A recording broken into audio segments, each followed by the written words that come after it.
আপনাদের এখানে বেশ কিছু প্রোডাক্ট আমি আইডেন্টিফাই করেছি, একটু সাইড করবেন এগুলো। প্রোডাক্ট আছে এগুলো সবই বাইরের।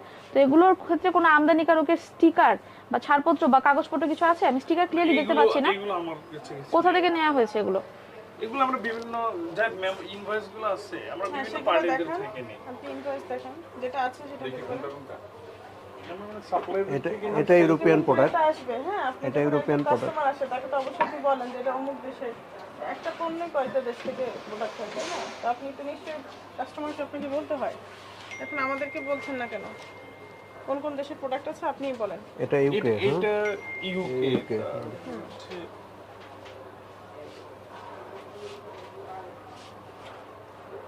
আপনি আমাদের সহযোগিতা করেন। এটা ইন্ডিয়ান রুপি, তো এগুলো ইন্ডিয়ান হবে রুপি। এখানে দুইটা জিনিস দেখেন, একটা হচ্ছে ইম্পোর্টেড কিনা আর একটা হচ্ছে অরিজিনাল কিনা। বৈধ কাগজপত্র আপনি তার কাছ থেকে নেবেন। সিভি ছাড়া দিতে পারেন বা 31 দিতে পারেন। আপনি তাকে ধরতে হবে যে না তুমি তোমার পণ্য নিয়ে আপনি তার পণ্য রাখছেন, এখন আপনাকে আইনের আওতায় আপনি পড়ে যাচ্ছেন, অথবা আপনার উচিত তাকে আমাদের কাছে ধরায় দেওয়া যে কারা এই পণ্যগুলা এরকম অননুমোদিত পণ্য আপনার কাছে সরবরাহ করছে। মানে আমাদের 299 যে বাধ্যতাপূর্ণ পণ্য আছে এগুলো সরকার কর্তৃক একদম এসআরও জারি করা, যে লাইসেন্সিং ছাড়া বা ছাড়পত্র ছাড়া আপনি কোনো প্রকার বিক্রি, বিতরণ, বাজারজাত বা প্রদর্শন করতে পারবেন না। এখানে কিন্তু অথেন্টিকভাবে আপনার ফেস ওয়াশ, তারপর হচ্ছে আপনার ক্রিম, তারপর লোশন, তারপর আপনার যে আপনার যে বেশ কিছু টাইপের ক্রিম দেখা গেছে, এই প্রোডাক্টগুলো, তারপর আই কেয়ার প্রোডাক্টস, এগুলো কিন্তু সবই আমাদের বাধ্যতামূলক পণ্যের আন্ডারে। বাধ্যতামূলক বলতে একটারও এটা আপনি কিন্তু সম্বন্ধে ধারণা আছে? ছাড়পত্র দেখাতে পারেননি। এই বিষয়টা কি আপনি জানেন যে বারবার বলা হচ্ছে যে বাধ্যতামূলক পণ্য 299টা?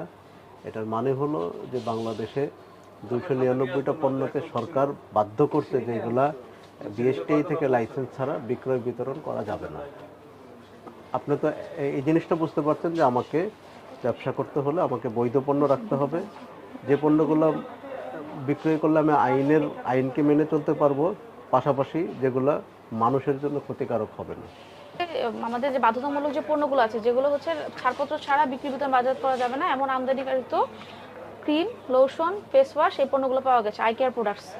এগুলো হচ্ছে আপনার যেহেতু আপনি যার কাছ থেকে আমদানি পণ্য নিচ্ছেন তাকে অবশ্যই তার থেকে ছাড়পত্র এনশোর করতে হবে এবং পণ্যের গায়ে স্টিকার থাকতে হবে যে বিএসটিআই থেকে ছাড়পত্র নেওয়া হচ্ছে এবং স্টিকার সমৃদ্ধ এটা।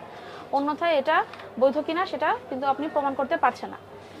এই অপরাধ আমলে নিয়ে আমাদের বিএসটিআই আইন 2018 এর ধারা অনুযায়ী কিন্তু আপনি শাস্তিযোগ্য ইয়েতে পড়েছেন।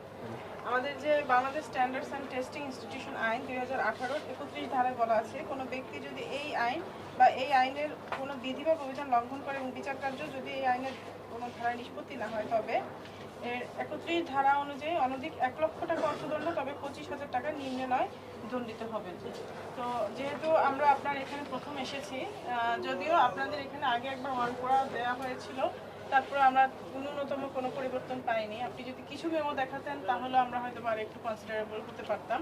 তো আমরা, আপনি তো নিজেই দেখেছেন না, মেমোটা কিন্তু এখানে কিছু না। আপনাদের উচিত ছিল যে আপনি যেখান থেকে ইম্পোর্ট করেছেন সেই ইম্পোর্টের কাগজপত্র, তাদের কাগজপত্রগুলো আপনারা এখানে রাখেন। কিছুই দেখেন না এবং আপনার একদম 99% পণ্যেই এই বিএসটিআই এর স্টিকারটা নাই। তো এক্ষেত্রে এটা হতে পারে, এটা আমাদের যে নকল পণ্য তৈরি হয় এটা তারও অংশ হতে পারে, অথবা এটা সঠিকভাবে আমরা যেটা বলি যে প্রপার চ্যানেল মেনটেন করে আমদানি করা হয় না। তো দুইটাই অপরাধযোগ্য অপরাধ। সো আমরা এখন আপনাকে প্রথমবারের হিসেবে আমরা আপনাকে খুব বেশি দণ্ডে দণ্ডিত করতে চাচ্ছি না, আমরা একটা মডারেট রেটে থাকতে চাচ্ছি। সেটা হচ্ছে আপনাকে বিএসটিআই ইনস্টিটিউশন আইন 2018 এর 31 ধারায় 25,000 টাকা জরিমানা করব।